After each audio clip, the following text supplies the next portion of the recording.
Welcome to our channel. Today we how to transfer real estate in Florida using eRecording, detailed guide step by step clearly.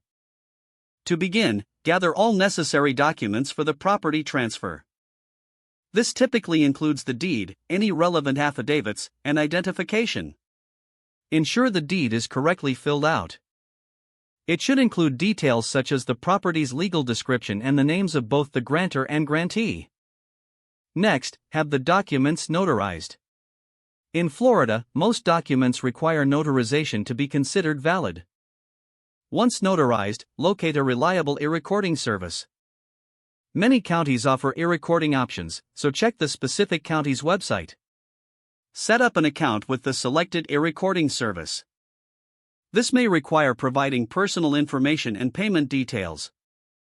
After account setup, upload the prepared documents to the eRecording system. Double-check that all documents are clear and legible. Select the correct county clerk's office for submission. This is crucial, as eRecording is typically handled at the county level. Review any fees associated with the eRecording process.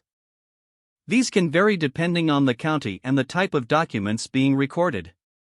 Proceed to submit the documents through the eRecording platform. Wait for confirmation of submission. This may take a few moments to process. Once confirmed, monitor the status of your documents.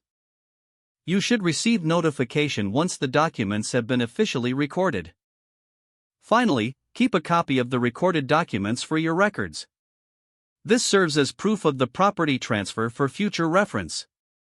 By following these steps, you can efficiently transfer real estate in Florida using eRecording. If the page does not load, refresh the browser or try again in a private or incognito window.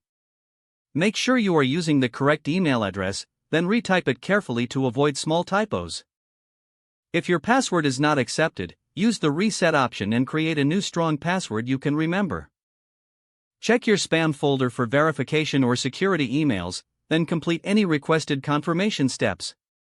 Don't forget to like this video and subscribe to our channel for more step-by-step tech guides.